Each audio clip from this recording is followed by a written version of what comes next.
Today we're here to celebrate 9 extraordinary women from the district.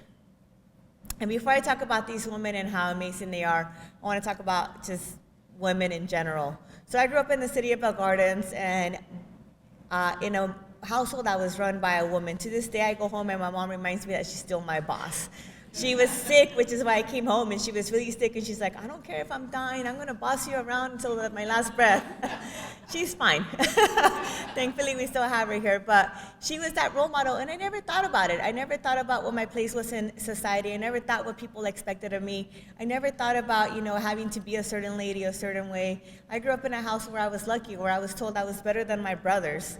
I was expected to be a leader. I was expected to put them on check, and I came home to that on a regular basis, and having that role model made it be so that I could go off and go to college, study math, never think twice about the fact that I was in a field that was nominated by men. When I ran for office, I had a man tell me that I couldn't run. I was like, well, that's funny, I didn't ask for your permission. I was like, but when I win, you're gonna like working with me, we'll talk later.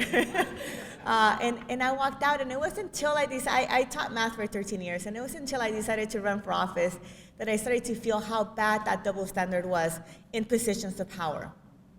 I got to the state assembly, and I got sworn in, and I looked around, and we were such a small minority. We were not in leadership. And I was like, wow, I gave up being a pretty cool math professor to come be the bottom of the barrel to half of society, because that's what everyone thinks of us, I guess, half of the time. To also be seen as a second-class citizen all of a sudden. I'm like, I've been told all my life I'm pretty amazing. I didn't realize I was a second-class citizen all of a sudden. It was within my first 2 weeks there that I got sexually harassed by a senior lobbyist, and I was expected not to say anything by my male colleagues because he had all this power and we were so dependent on him. And I was like, good Lord, where did I walk into? And it was at that point that I decided that I had to use my power, whatever that was, to empower other women, to lift them up and take our piece of the pie. And if that meant I was going to make my privileged male counterparts a little bit uncomfortable, I wasn't going to apologize for that. I was just going to take what was ours.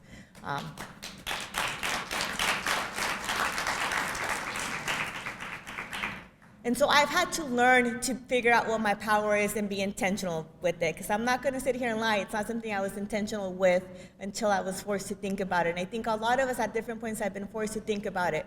And I've had a lot of privilege that it was until I stepped into the assembly that I had to think about what's my power and how can I be intentional with that. Thank you, and I want to thank the Assembly member for allowing me to come out today, and just be a word of inspiration. I want to congratulate all the people who are being honored today. You're doing the work, right? You're doing what it takes to help your community. And I read this saying over here. It says, we can't help everyone, but everyone can help someone. And if we all just did, and Ronald Reagan said it, believe that, right?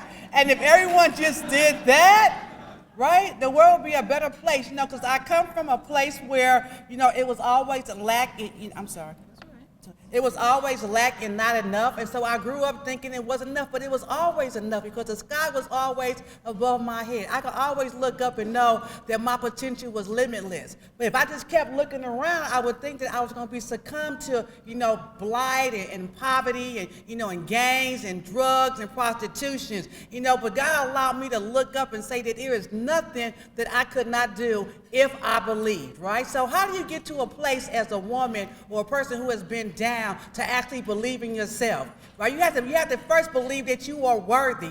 Miracles is happening all day long, right? It's a miracle waiting to happen, and you might be that touch. You might be that person. Go out this door and say just that one kind word to somebody to make them believe, I can, right? Because one of the things is to be acknowledged. Do you understand what being acknowledged is?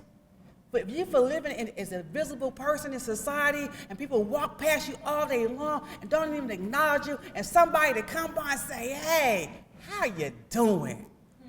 It's like, that I'm here. That I matter, that my life matters. And so what I found out, and now my time's probably running out, but what I found out is that I had a voice. So Kim Carter has a voice, and it's a bold voice. And I speak up, and I step out, and I advocate, and I go to Washington, D.C. I got plenty of people elected offices that, love me and hate me at the same time. Hate to see me coming, but know that I'm coming. And all that I'm talking about is accountability, And I remember this right here. I'm a taxpayer. that means I'm paying part of your salary. That means you working for me. So long as we got that dynamic going on, yeah, I'm going to call you. You know what I'm saying? We're going to catch the bus up there. We're going to get our appointments, and we're going to do what needs to be done, because I still believe that we can have a government that's for the people, by the people, of the people. And last time I checked, I was still the people. Thank you guys for having me today. I appreciate you.